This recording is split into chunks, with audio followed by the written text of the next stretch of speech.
Magandang araw guys, bali ito tutorial. Kunyari nakabili kayo ng ganito. Ano to?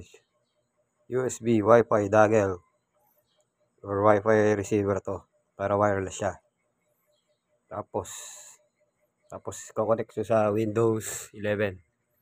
So Windows 11 ang pakita ko sa inyo. Search ako. Basta type ko Winber. Tatype ko Winber.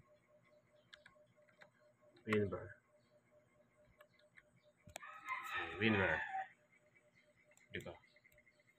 Windows 11 version 24H2. Bali, ang computer ko nga pala, ano lang yan, i3 na 3rd generation. Pumwede siya, in-upgrade ko. Sa susunod ko na i-video ko paano ko ginawa. Bali, dito muna tayo sa sa USB Wi-Fi dongle or Wi-Fi receiver. Ano lang to, 4G. Bali, insert ko Ito, insert ko. Dito sa may USB port sa likuran. Yan, tumulog na. Detect siya. Natayin ko ilaw. Bali, yan na siya. Nakita niya dito. Dito sa may parang mundo. Tapos, sana wala pa. Ito, lumabas na yan.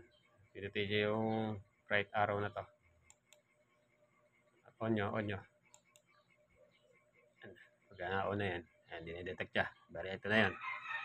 Philips TV, 4 GHz. Ibig sabihin 4G. Ayan, tapos connect natin. Tapos type niyo yung password nyo. Password ko ay tatype ko na. Next. Windows 11 po tayo. Windows 11. Kailangan natin. Ayan, nakalagay. Can connect to this network. Bali, ibig sabihin yan. May problema. Pero hindi sira yung USB Wi-Fi dongle natin o Wi-Fi receiver. Bali, alisin nyo lang dyan yan muna. Ayan. Tapos, punta kayo dito sa may Windows. Ito, Windows o Start. Ano lang yun, right click lang sa mouse. Tapos punta kayo sa Disk Management. Tapos, dito kayo sa Network. Left click nyo. Ayan. Tapos, hanapin nyo yung kung ano pangalan ng yung Wi-Fi dongle. Ang pangalan ng Wi-Fi dongle ko ito, Realtek RTL 8188 FTV wireless LAN. Yan. Bali, right click nyo lang. Tapos properties. Punta ka sa advanced. Ito, advanced. Punta ka sa bandwidth. Tapos gagawin nyo lang ng 20 to. 20 MHz. Yan. 20 MHz only. Tapos okay nyo. Hintayin nyo lang. Ayan. Tapos ayan, okay na. Pwede na natin i-X to. X na itong device manager. X ko na. Balik tayo sa may mundo. Click nyo. Tapos dito sa may pagka-click yun, left click. Isa lang. Tapos dito sa may arrow. Connect ulit natin. Connect. Hihingi ulit ang password. Type nyo ulit yung password nyo.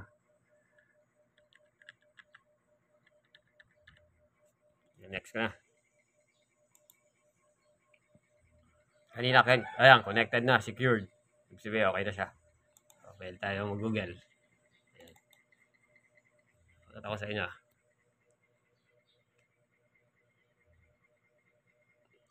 YouTube. So, YouTube.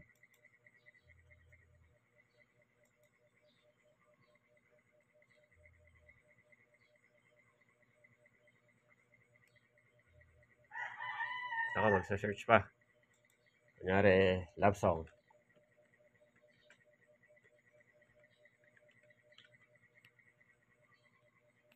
Basta kahit ano, type nyo. Ayan, lumabas na.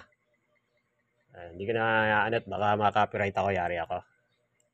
Bali, pakita ko sa inyo kung anong spec ng computer ko. Punta ako dito sa may folder. Tapos this PC.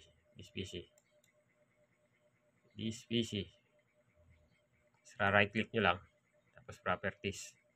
Right click properties.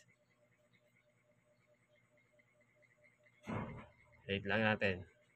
Yan na. HDD lang kasi hard disk ko kaya medyo mabagal to. Pero 8 GB RAM yan. Nakita nyo. 8 GB RAM install. Tapos storage niya 500 GB yan. Tignan mo yung processor ko. i3 na 3rd generation. Pero na-upgrade ko. I-upload ko to sa susunod na video ko. Ayan na. Windows 11 po yan. Windows 11. Pinakita ko naman kanina ko Windows 11, di ba? Ayan na. Windows 11 Pro. Yan lang.